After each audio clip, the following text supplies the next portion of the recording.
Good afternoon, Peter. Good to see you again. Hey, Skylar, it's good to be with you again as well. You're smiling today. You having a good day? I am. I'm having a good day on two accounts. One, I'm giving myself a break today because it's raining, so I can be inside and kind of relax.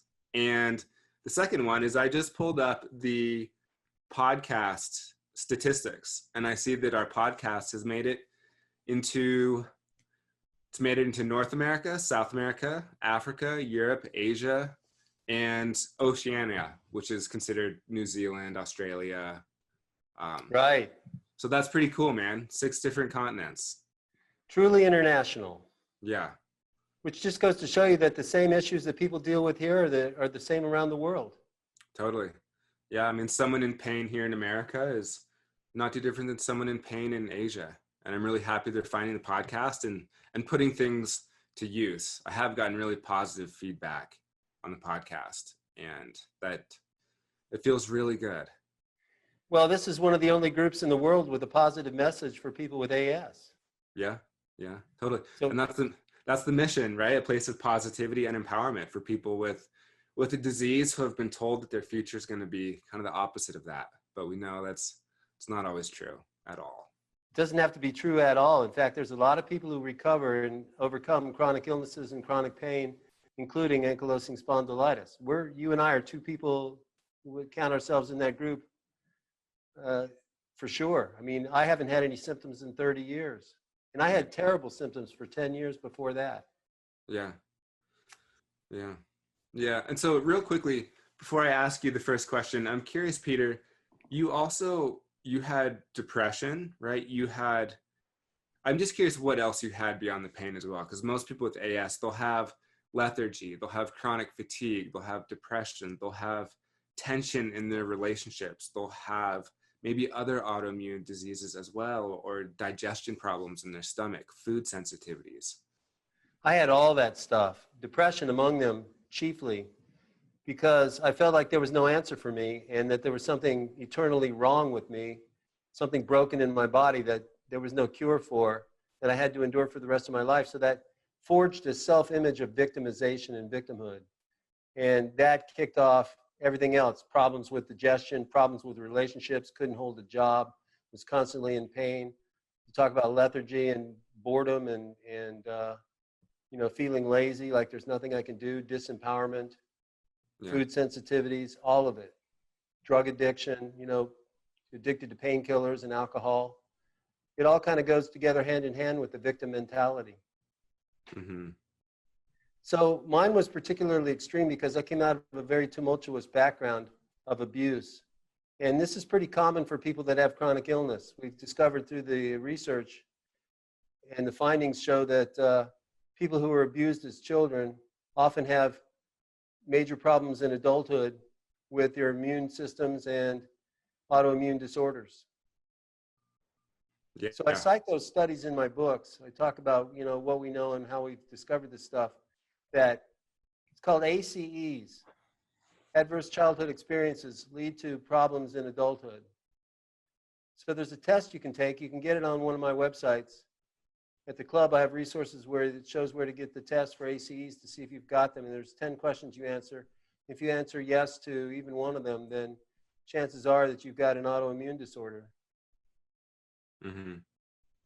Yeah. So many people have this. And of course, medical professionals are looking for bacteria or viruses or other heebie-jeebie pathogens that are at fault here. Yeah. And so far, they can't pinpoint exactly what's going on because it's not just the body, it's also the emotions that are disempowering the immune system so it can't do its job properly and wipe out those so-called heebie-jeebies. Yeah. It's amazing when people do start taking control of the emotional standpoint, the emotional fact that stress inhibits the immune system, that stress is hard on the body. And it's becoming more and more mainstream. So more people are healing. It's always been that way, of course. We just have more studies now that corroborate that information. Stress is a mind-body condition.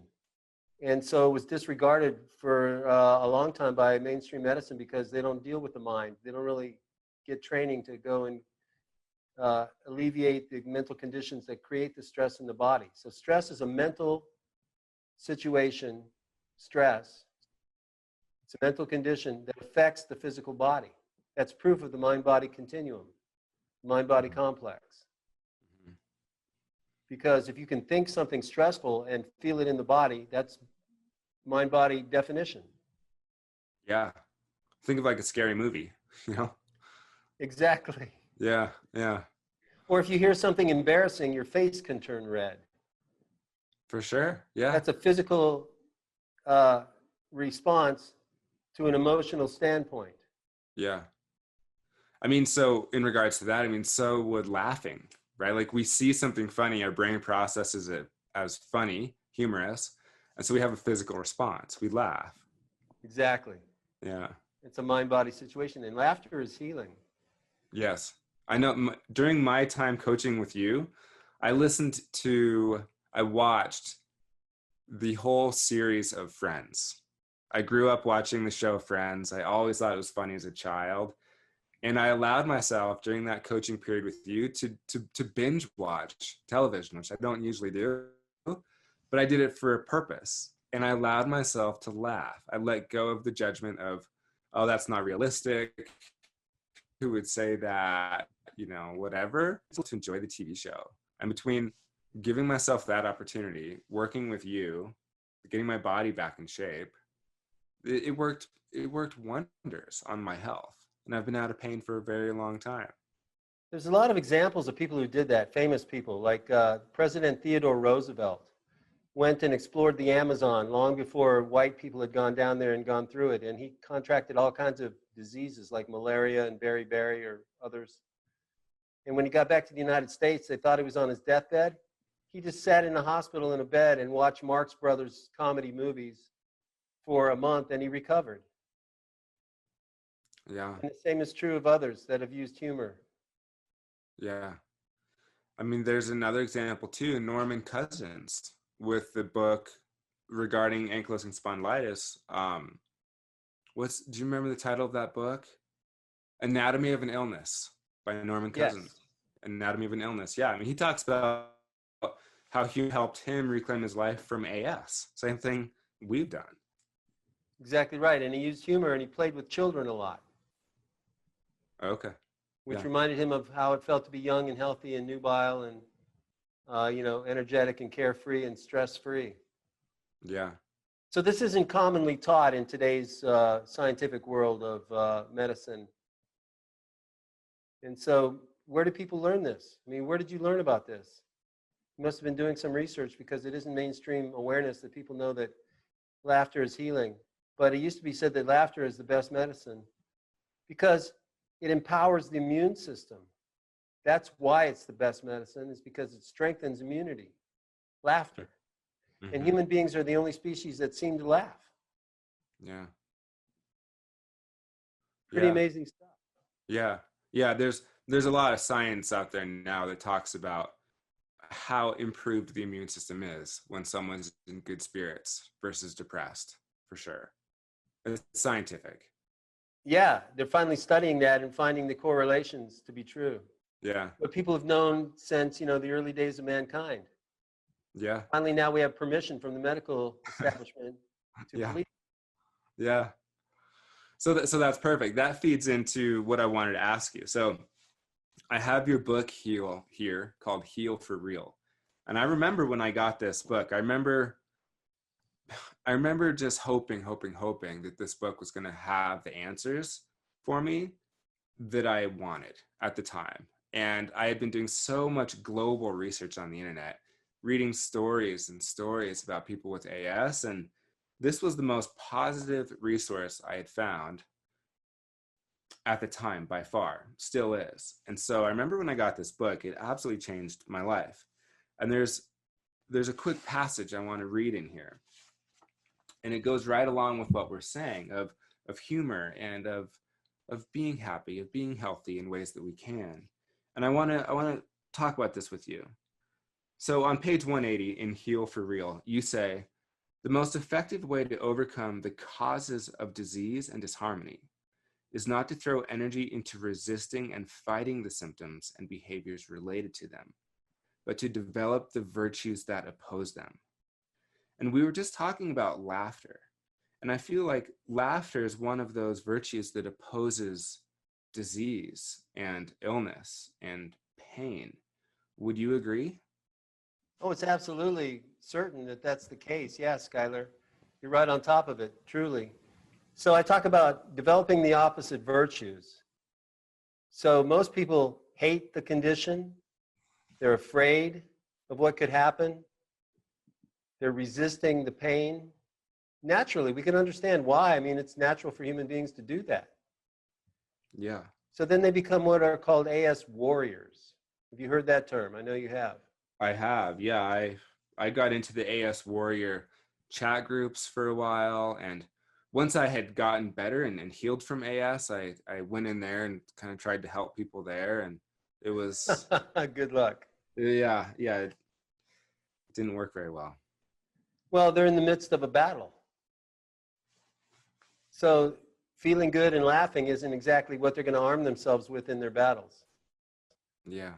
So they don't have a need for someone to come in and say, I can help you. What they want is more ammunition for the fight. So the AS warriors are engaged in a lifelong struggle of pain and suffering. And there is no healing there. So that's what I was talking about. Instead of throwing the thrust of your efforts into resisting and trying to defeat what it is that you're contending with, I say, develop the opposite virtues. And so this is counterintuitive, meaning people can't figure it out for themselves in most cases. I mean, why would I want to laugh? I've got AS, for God's sake. How can I laugh about that? Get serious, right? Well, no, don't get serious. Get light. Learn how to reverse the emotional stress that's causing the immune system to back up and misfire and malfunction. And you do that through feeling good. So this is basically what I teach people to do in our coaching programs, is how to feel good inside and out. That's the opposite virtue of fighting a war.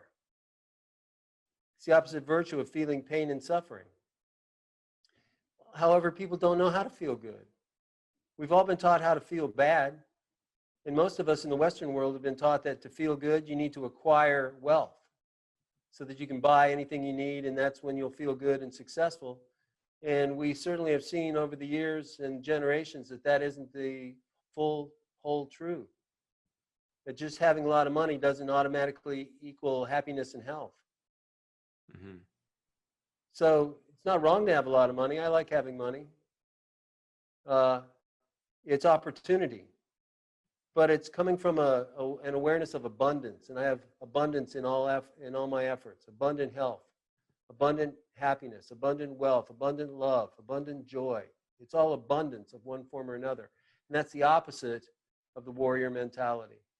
Yeah. So you said something really interesting, Peter. I want to back up. You said that with the AS warrior mentality, they're in the midst of a struggle. They're in the midst of a battle with this pain. And what they're looking for is more ammunition. That was really interesting. As much as I've talked about AS with you, with other people, the term more ammunition is new today. And so I'm thinking about the type of ammunition that they're looking for. And to my experience, it's been, they're looking for basically like medical research, they're looking for drugs, they're looking for therapies. And basically everything that I see them looking at is negative. So like more ammunition for their battle is like even more negativity, it seems like, with the direction that their gaze is in. Would you agree? Oh, yes. In many cases, it's like throwing gasoline on the fire, isn't it? Yeah. So, of course, they're looking for ammunition. This is their mindset. This is what they're taught to do. And it makes sense that this is how we would proceed in the face of a incurable disease, is to try to find more medications, more therapies, more ways to treat the condition and the symptoms of those conditions. And those treatments do improve and expand as time goes by, but they never cure anybody. They simply treat the condition. So if you'd like to be free of your AS and chronic pain situation, there has to be another way. Instead of constantly fighting the battles of pain and suffering and trying to get away from it all and and, you know, fight this war till the end of time, what are people fighting against? They're fighting against themselves. They're fighting against something that's happening within their bodies that they don't understand. And they're fighting against their mental instability, which is called suffering.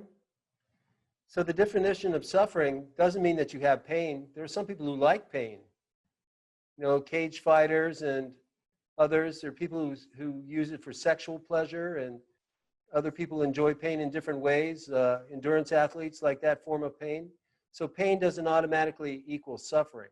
Suffering is when you're emotionally resistant to the pain, emotionally resistant to what you're incurring. Mm-hmm. So So that's what suffering is, and that's what they're doing. yeah, I agree. I mean, I was there for a long time, and I was looking at all this material and reading all these stories, and people with AS just, you know, they can have a really tough life. There's no doubt. And so a few minutes ago, you talked about laughing, and I'm so grateful that I laugh a lot now. I didn't laugh a lot when I was in the midst of AS, and so I know what it's like to be there, and I know you do too. And so you said something like people with AS basically should be laughing more. They should be lighter.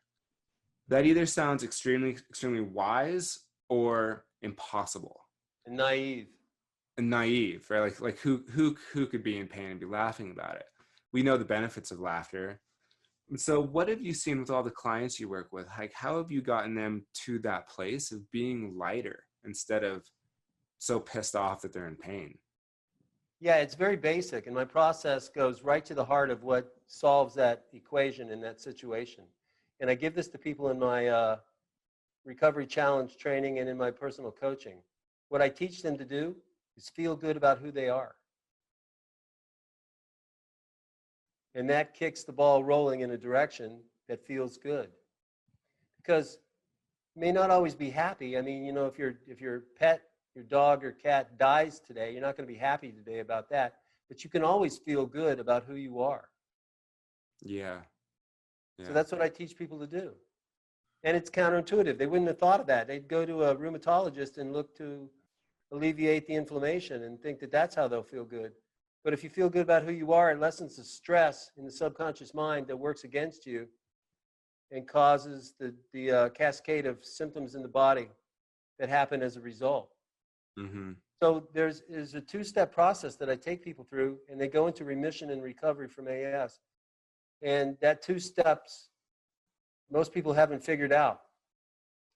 So I'll tell you what they are right now. The first thing is you've got to reverse the cause of your condition.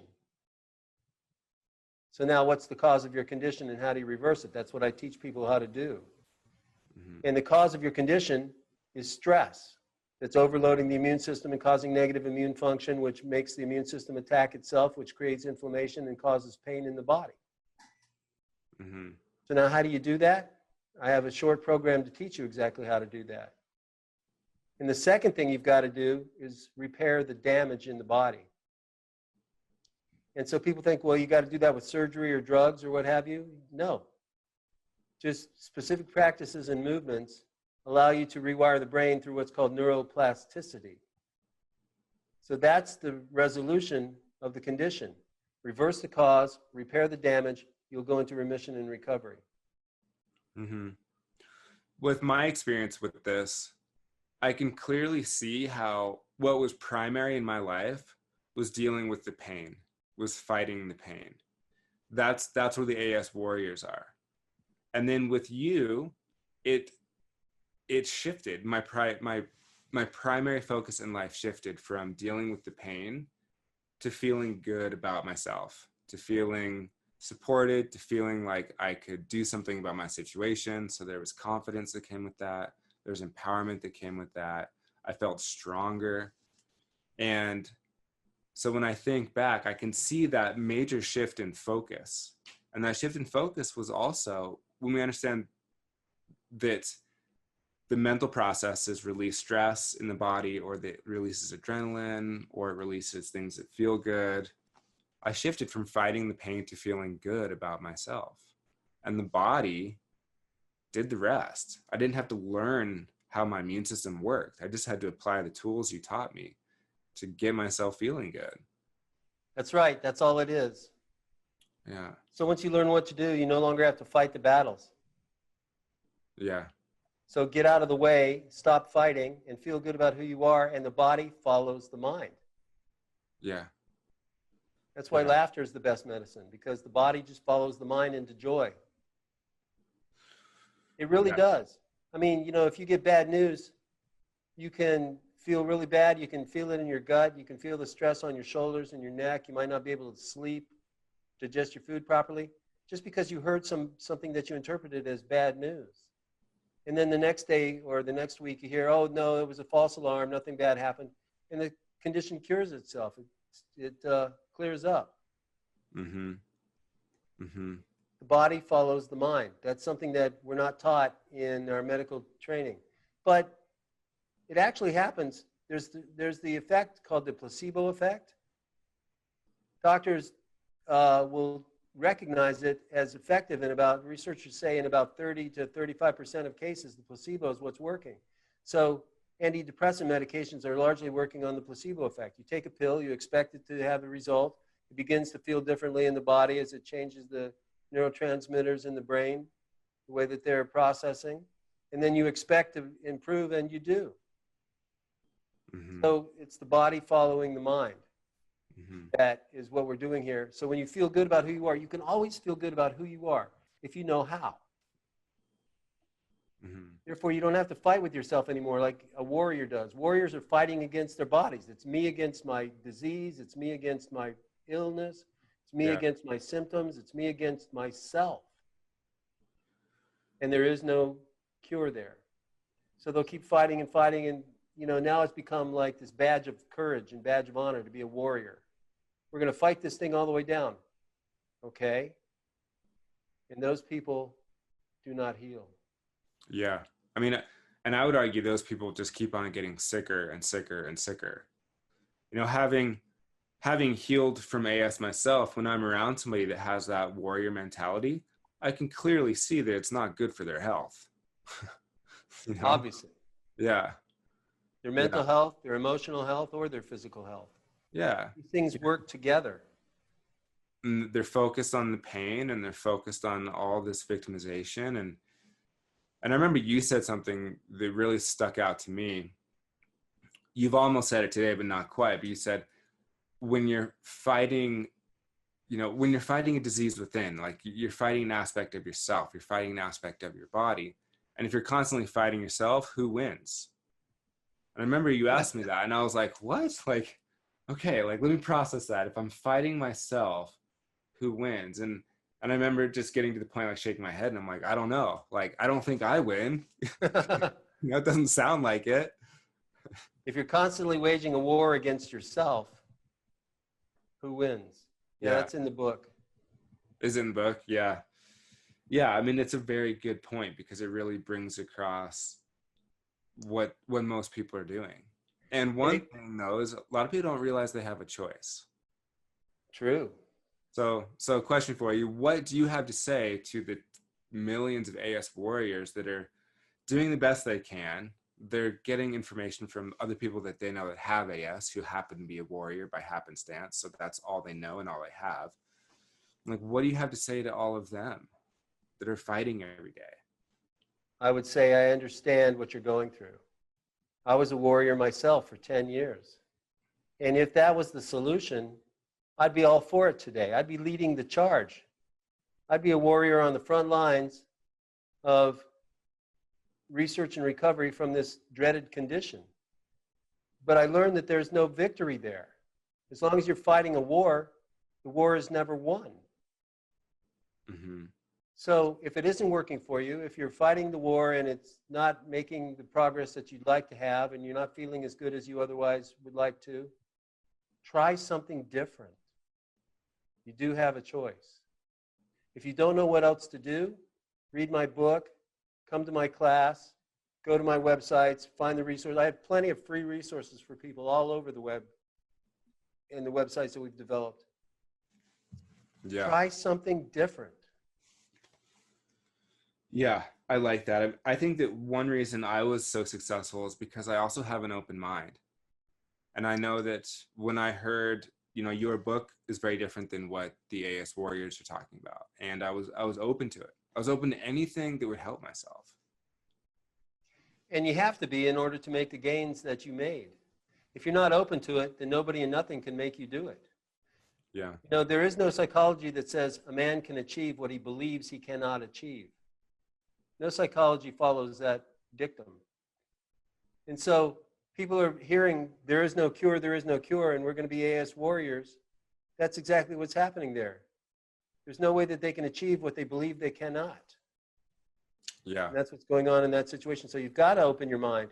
And that's the gift of AS. Here's another counterintuitive I'll offer that I'd like people to know.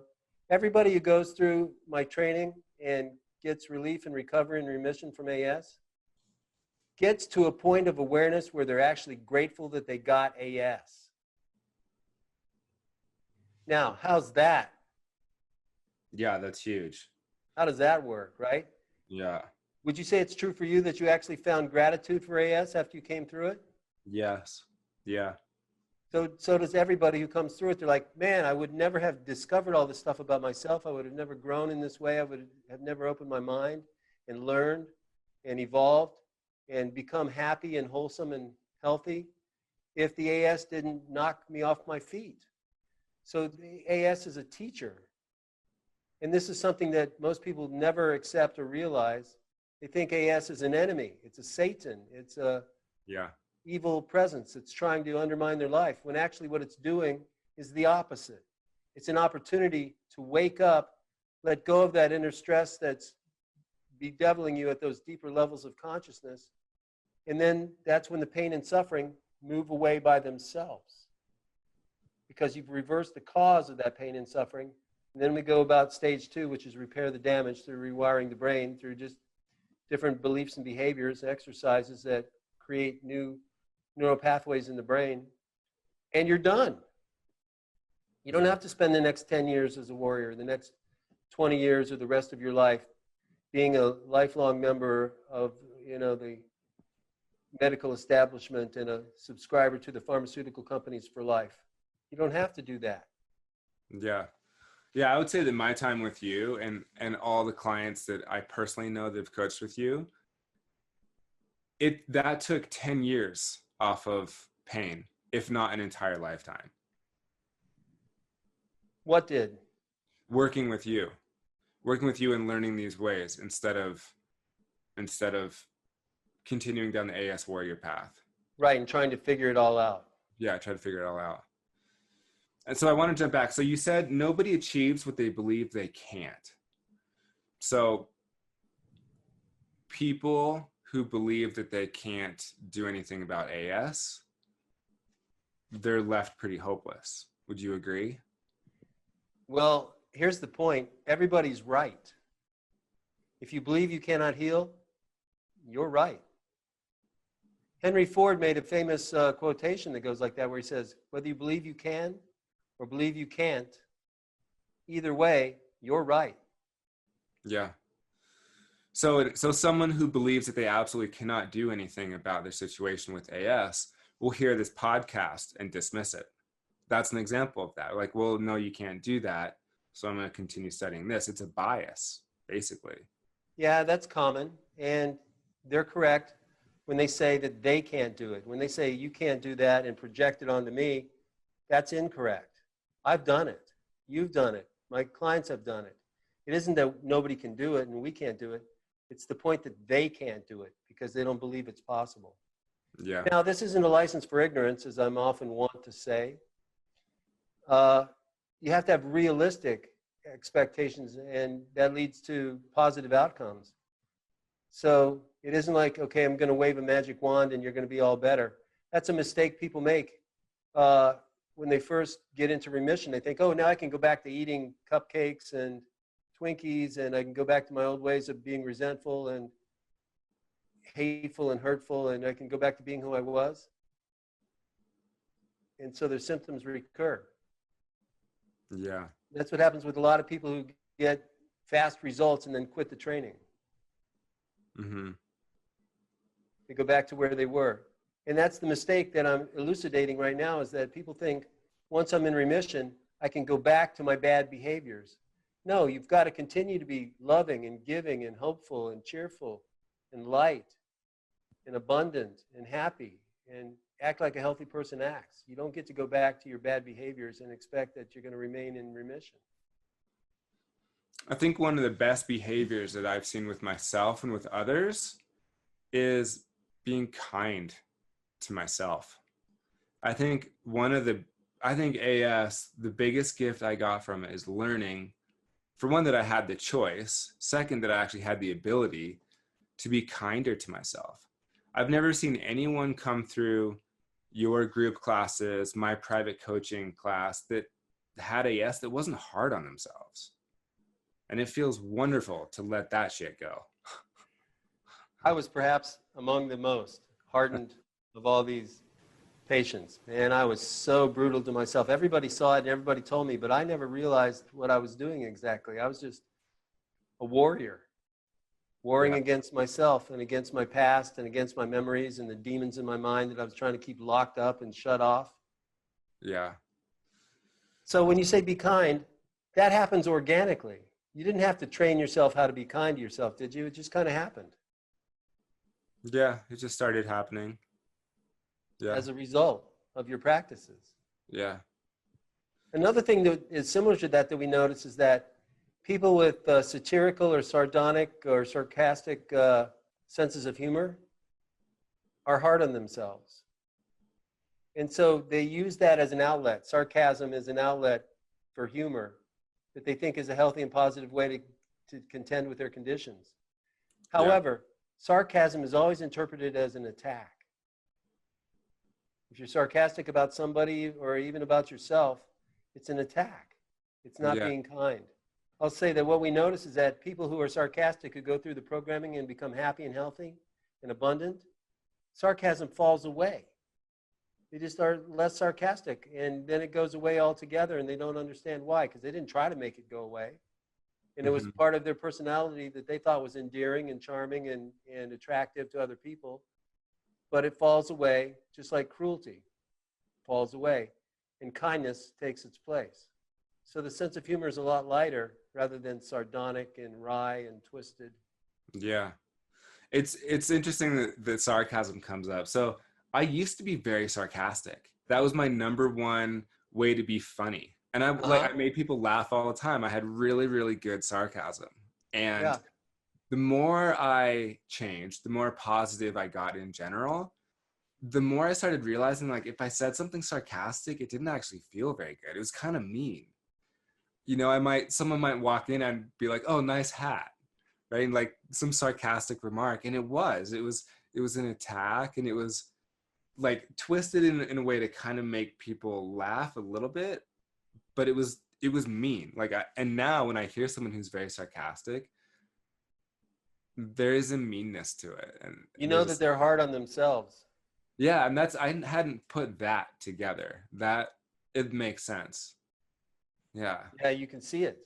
And now where's your sarcasm? It kind of fell away, and your sense of humor became brighter. It never happens with me anymore that I'm sarcastic. It just isn't natural. It doesn't come out anymore that way. Yeah. I remember going through this period where I was sort of like, I had a little bit of an identity crisis with the humor stuff, because all of a sudden I wasn't funny anymore. I felt boring. I felt boring because I wasn't being really sarcastic and making people laugh. And now I guess I'm just kinder in general. I'm more relaxed. I don't poke fun like I used to at myself or others nearly as much. And but I remember being like, what do I do now? Sarcasm is what I go to. Well, have you noticed, is it the case that life is easier now? Yes. Yes. Interesting how that goes along hand in hand. Yeah. That's a good point. Life is easier. Mm-hmm. Mm-hmm. And isn't that what we all would like? Yeah. I mean, my life, the level of struggle I have isn't anything like it used to be. And so that brings me to something. So you said that when you were battling yourself, a lot of people saw it, right? Oh, yeah. Everybody commented on it. You know, my close friends and associates, even my professors and teachers Okay. mentioned it. Yeah. Yeah. So I was the opposite. I think maybe someone like, as wise as you might have seen it if you were around me, but I was kind of I had the quiet personality. No one knew I was battling myself. I'd get up early, I'd surf, I'd get up early and accomplish things. But for me, I was so mean to myself. I was battling myself, and no one on the outside saw it because I could put on a smile, I could laugh. I was good at my jobs. I did what I had to do, but inside, I was just like super pissed and angry at myself for not being good enough all the time. That's the warrior mentality. Yeah. And you may believe that nobody saw it, but there are those who did. Yeah. Yeah. Cause I can pretty clearly see it in other people now. So I'm sure at the time I was in it, right? I didn't have the awareness to recognize my patterns at all. And you were playing a role where you were covering up for it, where you didn't show your public face. Yeah. You know, you didn't show the public at large what was going on internally. Yeah. It's another thing that we're trained to do that creates inner contradiction. And that inner contradiction creates stress. And that stress creates issues in the immune system. And that immune system then creates negative immune response, which leads to inflammation. And that inflammation creates and causes pain and destruction in the tissues of the body. See how it all goes together? Yeah. Yeah. I can see where because I wouldn't speak out loud, I wouldn't talk about my frustrations. I was a people pleaser. I was definitely a perfectionist. I was always, I was expecting myself to be perfect in everything Yeah. all the time. And I realized that my idea of perfection was it was a fantasy. It was a projection of sort of the ideal. Like opening a magazine and seeing, at the time I was surfing a lot, or at least trying to, and seeing someone shooting down like some of the biggest waves, most perfect waves on the planet. And that was always what I thought I should be doing.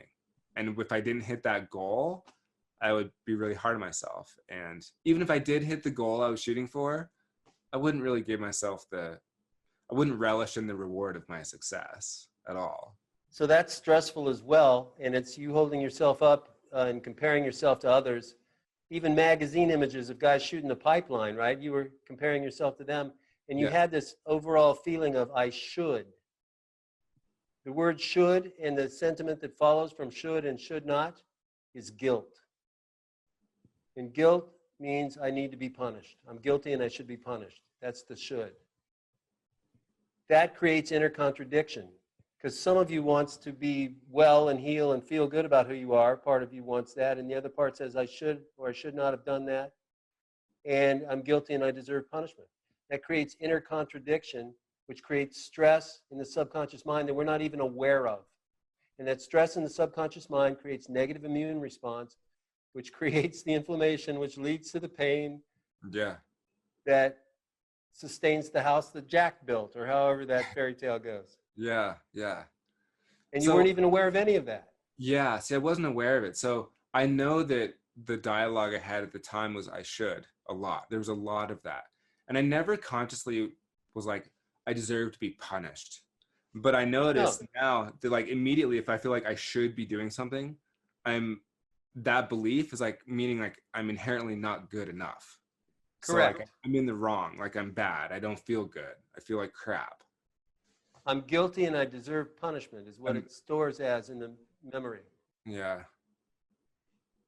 And that's what causes the inner contradiction that leads to the stress that creates the inflammation in the body. That's the cause that you've got to reverse that cause as step one of remission and recovery through the Winslow way. We remove all that stuff. Yeah. I teach people how to feel good about how they are and who they are. That's what does it. We don't have to figure out who did what to whom and how bad it hurts and, you know, if you were abused and what kind of psychology is involved. Forget all that noise. Just feel good about who you are, and that's what I teach you to do in a matter of hours. And it allows us to drop the medical stuff too. And like the food, you know, what kind of food is going to like spike my inflammation? And I shouldn't eat that. Yeah. There's your should and should not right there. Yeah. And why not? Why not eat it? Because there's something wrong with me. I've got this disease, see, and it creates inflammation, which causes pain, and I don't want pain. I've got to get away from the pain. That's all inner contradiction and inner conflict that creates stress. So it's Mm-hmm. based on I should not eat that food because there's something wrong with me. That doesn't feel good. That's not feeling good about yourself. And again, focus on the opposite virtue. Feel good about who you are. You can always feel good about who you are, no matter what happens in your life, when you learn how. It's all good. It's all part of a bigger plan and a bigger purpose. And you'll discover what that is. Mm-hmm. And once you discover what that is, then you can make your choices accordingly. You can focus on the opposite virtues of pain and suffering. And the body follows the mind into recovery. And then we go steps further and rewire the brain out of chronic pain through neuroplasticity and into health and awareness and abundance. And then the symptoms drop away on their own. You don't have to fight. You don't have to be a warrior anymore. So for all the warriors who are listening to this, if they've gotten this far without hanging up on us, I suggest that you consider this. You know, this is beyond the warrior. And graduate. Okay, you're a 4-star general in a battle. Now it's time for you to become an ambassador who makes the peace. Become the peacemaker. That is so much more highly exalted than fighting a war. And by the way, it takes a lot more courage and guts to do that than it does to fight. So you think you're a badass because you're a general in a war? Graduate to peacemaker. Now you're really a badass. Yeah. Making peace instead of making war. Yeah. Yeah, and it's been fantastic to be someone who's done that in my own life and reaped the rewards of that success and witnessed others doing the same thing. I've really enjoyed your group classes, and I really thought it was fantastic at the end of this most recent one, how well people were doing. They're becoming peacemakers not only with their body, but in the rest of their life. And it means they have less inflammation, they have less stress, which means they have less pain, and they're happier. That's the bottom line. They just become happier, and everything comes from that. Yeah. Relationships improve. Their income improves. Their prospects improve and increase. Their health gets better. They sleep better. They feel better. They can start eating more food now. They move more. It's not about curing a disease. It's about becoming who you are when you are what feels best. So you'll notice, and we'll tell the people listening to the podcast at the moment, we're not curing AS. In fact, we almost never talk about AS, do we? No, we don't talk a lot about AS. In the classes, we talk about you and how to feel good about who you are and what you can do and what behaviors you are now to utilize. Mm-hmm. And the AS takes care of itself. And then they get grateful that that AS led them to this path of exaltation and spiritual function and living a useful life. Yeah.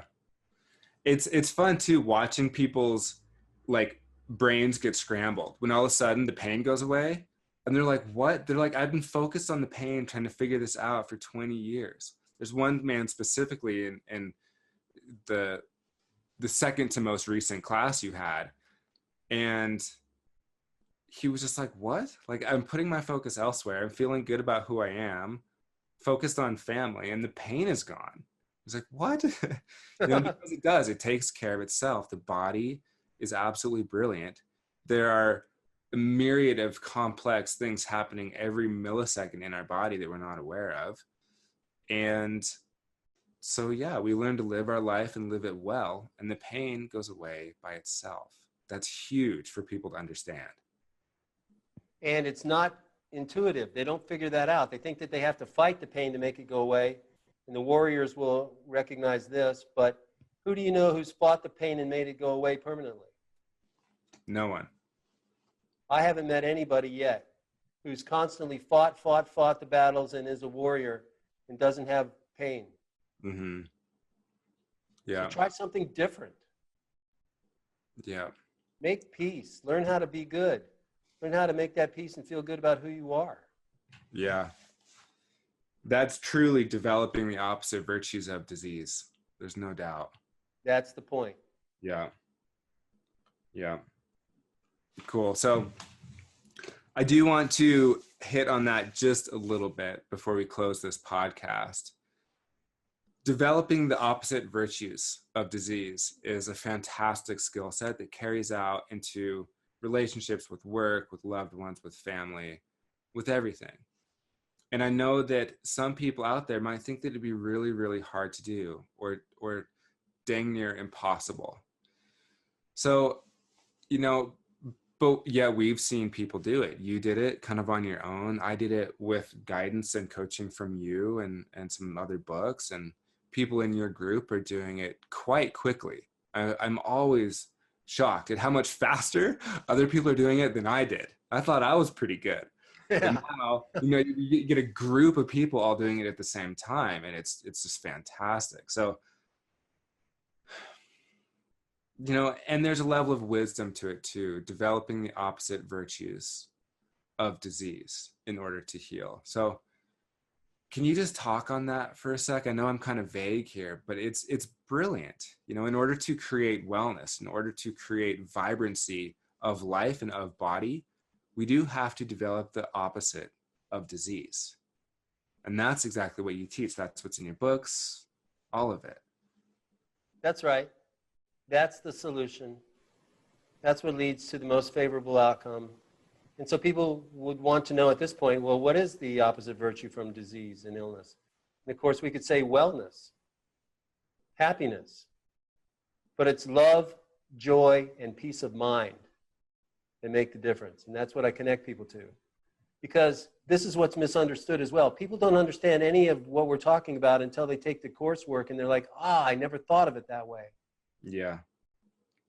The opposite of illness is love. Yeah. Joy, and peace of mind. And these are three things that people don't realize you already own. It's there within you already. You don't have to go get it. You don't have to go out looking for love and be good enough to earn it and find it somewhere in the world. You have it within you already. It's who you are, when you are, what makes you feel best. Mm-hmm. Love. That's the opposite of illness and despair and despondency and addiction and depression and illness and sickness and disease. And it's what you are. That's what I plug people into. So when people realize that this is what they are, they become highly ebullient. They become very attractive because they're loving, light beings. And the people who resonate with that are highly attracted to them because they recognize themselves in that person. They don't know exactly what they're experiencing, but they just know that this guy's light.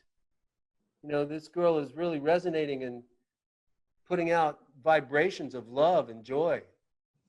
Yeah. And that reminds people of who they are when they feel their best. So they're attracted to it and they don't know why, because they're not aware of that that's who they are at the spiritual level. Love, joy, and peace of mind. And it translates into health, wealth, and happiness in our lives. That's the opposite of illness. So the opposite of illness isn't medications. Now, medications have their place. I'm not totally against medications. There are about 10% of the people who use those meds are very greatly helped by them. But the other 90%, not so much. They're just lifetime customers of the pharmaceutical industrial complex. Mm-hmm. But when you connect to who you really are, that's when everything changes. That's the opposite of virtue. That's what you already own free and clear. You don't have to go get joy. So people say, well, I'll have joy when I buy a Ferrari and I finally get the car of my dreams. Then I'll have joy. And they mistakenly think that the joy that they feel when they sit in that car is coming out of the steering wheel. And the joy is in the plastic and the rubber and the leather and the metal of the car. No, the joy is within you. And when you're fully present in that experience of sitting in that car, the joy comes forth from you. Mm-hmm. It's within you already. This is how we bring joy to the world instead of expecting the world to bring us constant joy, which it cannot do. That's a dysfunctional expectation that always leads to disappointment. Yeah. So this is what I plug people into, and the body takes care of itself. Now, you have to act like a healthy person acts. You don't just get to go back to your bad habits of eating poorly and being mean to other people and feeling bad about who you are. Obviously, isn't going to continue the benefits that you've created in your life by discovering the authentic self of love, joy, and peace of mind. Mm-hmm. Those things are priceless, and nobody can give them to you. But you've got to become authentic with those things in your life and learn how to do that so that you're not constantly bombarded by your inner critic of ego that says, oh, you're not good enough, you can't do it, you need to be perfect, you messed that thing up, why did you do that, you made mistakes, you know you're bad. All that hackneyed mental machination that goes on at the rate of 1,500 words and images per minute, psychologists tell us, of the stream of consciousness that's flowing through our minds, creating what we call a monkey mind. It's like a monkey in a cage, running around, bouncing around, jumping around, looking for a way out, never satisfied. Yeah. Drunken monkey. Stress, total stress. Stress. Yeah, stress. Yeah. Yeah. So that's what we let go of that makes these changes. That's the opposite virtue. Perfect. Well, thank you for putting some clarity and some closure on that, because it's a very big conversation. And it's something that a lot of our listeners are, if they listen to a couple podcasts, they're kind of catching on to that, but it's a new concept for a lot of people. So thank you for going over that. Yes, I'm aware it is a new concept and it's a choice. So people can always make the choice to have an optimistic viewpoint about what they can do. Guys, you can do this. People do this. People heal and recover from AS and other chronic conditions, and they don't do it by fighting the symptoms. And it's important to say too that I've heard you say this a lot, that they're not against anything. You're pro anything that helps. And so there's a time to take medications. When I was working with you under your guidance, there was a time where the best thing I could do for my health was to take some pharmaceutical drugs so that I could experience less pain and relax and give myself a break and do what I needed to do. But we don't stop there. We keep going. We keep learning. We don't rely solely on the medications. Well, that's right, because medications are there as a stopgap measure to help you contend with what it is you're dealing with. So, if you take some naproxen or some analgesic for pain, that's okay. From time to time, it's useful, but it's not a cure. And I'm interested in letting this go completely, not just dealing with the symptoms for the rest of your life. Yeah, long-term success. Long-term success is the goal. So we're not anti-anything. We're pro everything that helps. If you're taking a medication and it doesn't lead to the cure, it's a false medication. So if you're taking drugs that don't lead you to recovery, they're just throwing a blanket over the pain and suffering, it's not enough. Yeah. We've got to do what we can to help ourselves. And that's another thing that's counterintuitive. People are looking for an answer. They're looking for a treatment that will stop their symptoms and pain and hopefully at some point cure them without them having to do anything. Just take a pill and sit on the couch and wait for it to happen. That's not what happens with chronic illness. Chronic illness is based on internal conflicts. And you've got to straighten those things out. The good news is you don't have to go through therapy. You don't have to figure it out. You don't have to analyze it and find out why it's that way and how it happened and when it occurred and who did what to whom and how I got this way. You simply have to let go of your attachment to it and make friends with it, make peace with it, and say, that's part of my journey. That's what helped me to become stronger.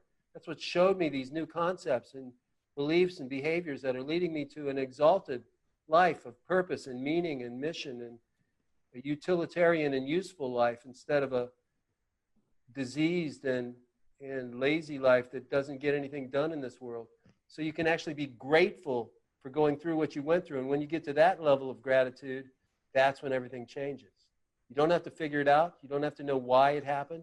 All you have to do is make peace and stop fighting it.